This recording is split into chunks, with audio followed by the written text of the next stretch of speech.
Ouais, nouvelle vidéo. Comme ceux qui savent, j'ai été en Argentine pendant 2 semaines pour revoir ma famille, vu que je suis argentin et j'ai ma famille en Argentine.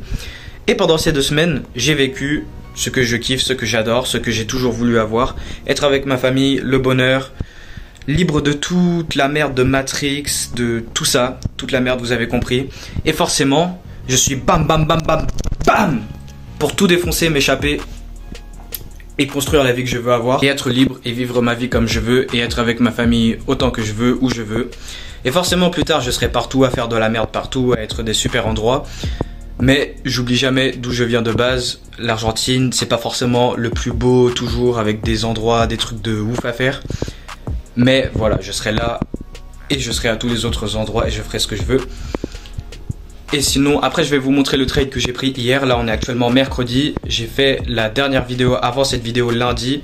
Il y a eu mardi, j'ai pris ce trade et là on est actuellement mercredi. Après j'ai mes autres tradings sur l'or et le bitcoin et mon swing trading sur le forex. Mais sur cette chaîne YouTube je montre que ma stratégie de trading sur les indices. Et je continue à tout défoncer, à bam bam bam et à me rapprocher, aller là où je veux être. Donc ouais, là je suis dans le trou à merde là où je suis actuellement, mais moi le monde il m'appartient, je vais où je veux, et si je veux aller quelque part ou être quelque part, c'est là où je veux avoir. Et moi j'ai horreur d'être attaché à un certain endroit spécifique sur toute la planète, tous les endroits qu'il y a. Juste ça m'insupporte, donc je bosse tous les jours, je mets le travail qu'il y a à faire, je défonce tout pour au fur et à mesure, petit à petit, me rapprocher de là où je veux être et m'échapper et vivre la vie que je veux avoir. Car c'est juste pas pour moi en fait d'être attaché à un endroit fixe et de vivre la vie sous les ordres d'autres gens. Bon, ça fait un petit peu le gosse rebelle, voilà, il veut pas faire tous les trucs traditionnels et tout, mais c'est juste comme ça que je suis et c'est ma réalité. Là vous voyez ça, c'est moche, c'est gris, ça pue, il pleut, il fait froid. Si je veux être en été et aller ailleurs,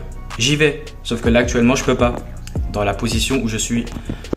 Pour le moment, je suis encore à l'école. Et passer d'un beau soleil tous les jours, où il fait 40 degrés, tout est beau. Et revenir à ça, ça fout vraiment le seum. Et cet énervement, ça crée de la puissance pour vouloir tout défoncer et créer ma réalité. Et je me plains de pas être en Argentine, mais en réalité, ici, c'est plus facile pour mon trading avec les cours que si je serais à l'école en Argentine. Sûrement, en vrai, je pense.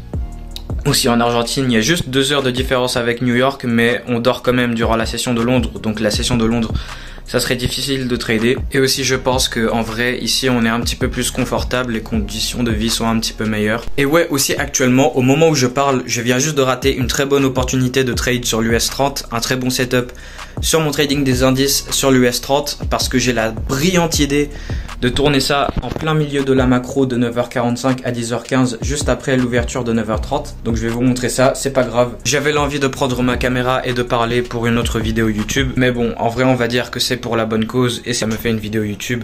Et de toute façon les opportunités de trade, il y en a toujours après, il y en a toujours plus.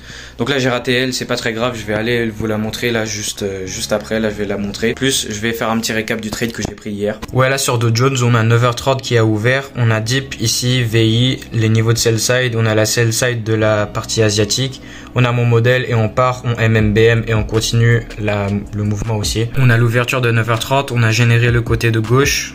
On a l'extrémité ici, la buy side pour la continuation de la fractale haussière sur les temporalités plus grandes.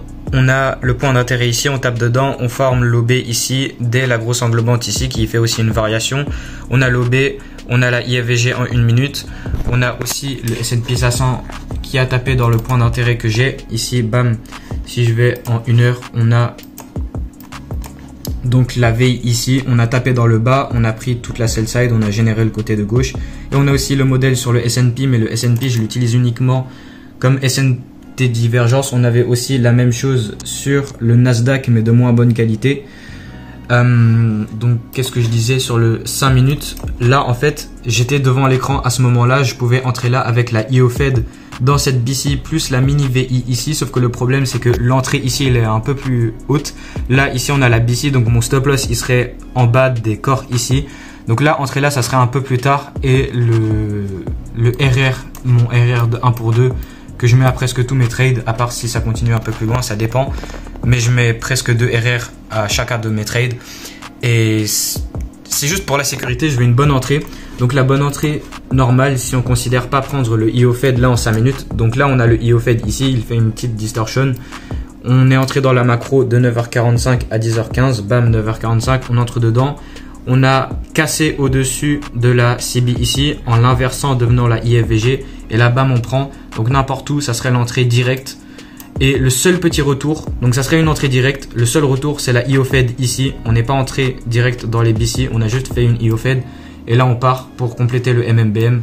Et là, actuellement, voilà, il fait une petite pause après avoir complété les objectifs qu'il devait venir compléter. Et on a eu exactement la même chose, sur le Nasdaq. Donc là, voilà, on a notre MMBM, on tape dans le point d'intérêt. On a aussi la VI en 1 heure. Là, voilà, BAM plus OB. On a la VI, on tape dedans, on récupère la sell side. On a le modèle interne, on a BAM, on part et on fait le MMBM. Et là, voilà, pour ce qui est d'aujourd'hui, on a la partie de Londres, on fait pas grand chose. L'ouverture de 9h30, on descend, on tape dans les points d'intérêt, le retournement et on s'étend vers le haut pour continuer le mouvement haussier. Et j'ai raté l'opportunité pour suivre ce mouvement pendant que j'étais en train de vous parler devant la caméra. Parce que j'ai la brillante idée de vous parler en plein milieu de la macro de 9h45 à 10h15, juste après l'ouverture de 9h30. Et il m'a généré un très bon modèle.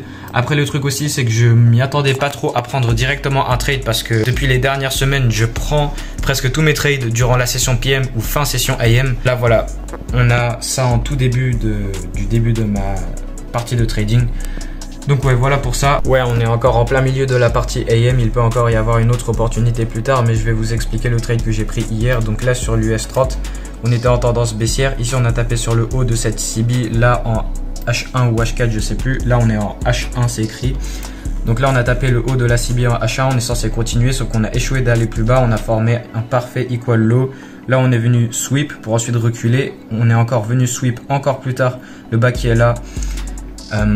Et c'est à partir de là où j'ai pris mon trade. Il y avait de la SMT avec le S&P 500 et là voilà la continuation pour le mouvement haussier, puisque là le prix nous a montré qu'il veut passer à la hausse. Ensuite là on est en H4, donc là on voit encore mieux. On avait formé les parfaits equal low, on les a pris et après on a repris le bas qui est ici et après on s'est étendu vers le haut pour venir chercher les niveaux de buy side qui sont ici. Et ensuite sur le M15, on a eu la SMT avec le S&P 500. Et après avoir sweep le niveau de sell side ici, on est parti plus haut. Et là, direct, on a dump une fois qu'on était entré dans l'ouverture de 9h30. On avait fait le mouvement baissier ici. Donc ça, c'est avant 9h30, la montée ici pour prendre, après avoir pris la sell side des equal low très jolie sur le H4, sur les temporalités plus grandes. Une fois qu'on a 9h30, on crée cette belle baisse pour revenir encore plus bas et prendre la sell side d'avant 9h30, la sell side qui a pris la sell side des equal low sur le H4. Donc là on prend, on sweep tout, ensuite on va plus haut, on tape, on résiste sur le haut de cette CB en M15, on va plus bas, on échoue de continuer plus bas, on fait de la SMT avec le S&P 500 et là on fait mon modèle pour aller plus haut quoi, puisque là le prix nous a montré à ce point là qu'il voulait aller plus haut puisqu'il échoue d'aller plus bas et continuer la continuation baissière et donc aller plus haut. Ensuite sur le 5 minutes, là qu'est-ce qu'on a? On a notre parfait modèle IFVG sur le 1 minute. Ah ça c'est après, mais c'est que je me rappelle encore du trade. Là on est sur le 5 minutes, on a cette variation englobante, formation de l'OB. J'ai pris mon trade sur le retour, on avait la IFVG et on a donc la SMT ici avec le S&P 500. Et là il me montre mon entrée pour me positionner et suivre le prix à la hausse. Là, ici sur le 1 minute, parfait modèle IFVG, on a la CB, on respecte, on échoue d'aller plus bas que le bas qui est ici, on casse au-dessus et là c'est ma confirmation dès le retest de la IFVG, parfait retest et là il part, ok il revient mais c'est pas grave, on vient prendre la sell side ici et là on re-inverse pour enfin faire la continuation plus haut et là après ça donne la montée ici et j'ai visé un simple de RR. On avait fait un retracement après ce point ici, après avoir tapé dans le niveau qui est là, parce que le point haut du MMBM il est ici, le point haut du côté de gauche il est là. Il avait fait un petit retracement, non un grand retracement même si je me rappelle bien. Il a retracé pour ensuite continuer et compléter le MMBM là-haut. Et voilà pour le trade d'hier. Donc lundi je vous ai montré le trade que j'ai pris lundi, un 2,5 RR. Là je viens de vous montrer le trade que j'ai pris mardi pour un 2 RR. Et là j'ai raté cette très belle opportunité de trade sur l'US 30 qui le 2 RR se serait fait. Et ce trade qui se fait dans la première macro de la session AM, ce qui m'arrive pas depuis un bon moment. en ce moment, mais là on l'a eu. Et si on aurait considéré la deuxième opportunité d'entrer sur le setup de l'US30 avec l'IO Fed plus la VI, vu qu'il freinait un peu, il y aurait eu le temps d'entrer. Et si on serait entré par là avec la IO Fed, en plus de ça c'est l'angle band sur le 5 minutes. Stop loss en dessous de la BC qui est là si jamais on va plus bas dedans, et on oublie la BC qui est ici. Pourquoi? Parce que c'est la BC la plus proche du swing low, du premier swing low, donc ça devient un breakaway gap et le prix il reviendrait plus ici vu qu'il a, premièrement ça serait L normalement, mais vu qu'il a formé L, on supprime L et ça c'est la BC de retour pour ensuite continuer.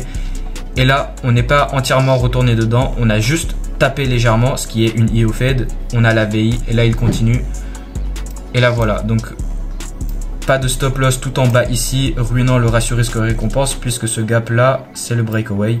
Et si on va sur le 5 minutes, donc ça serait la deuxième opportunité d'entrée si on aurait raté la IFVG vu que ça s'est fait rapidement. Et de toute façon, c'est au même endroit que l'ouverture de la prochaine BC, la prochaine bougie, pardon, juste après la grosse englobante ici qui fait la variation plus l'order block. Et ça c'est, bien sûr, si on aurait raté le modèle IFVG qui est ici, puisque là ça aurait été une entrée directe. Dès cette bougie là, bam, on inverse la CB devenant la IFVG, ça aurait été une entrée directe et tout ce qu'il fallait c'est cette petite bougie et bam on rate.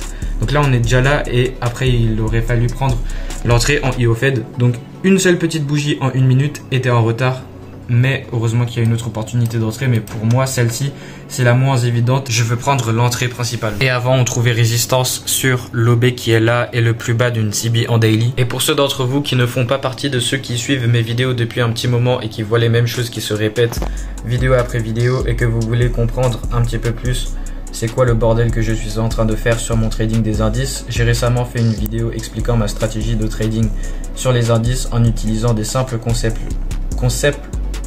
d'ICT. J'arrive pas à dire concept les gars, à chaque fois je dis concept, mais en utilisant des simples concepts d'ICT. Et ouais, donc c'est malheureux, j'ai raté cette très bonne opportunité de trade avec un très bon setup, des bonnes confluences, mais c'est pas très grave, il y aura d'autres opportunités après.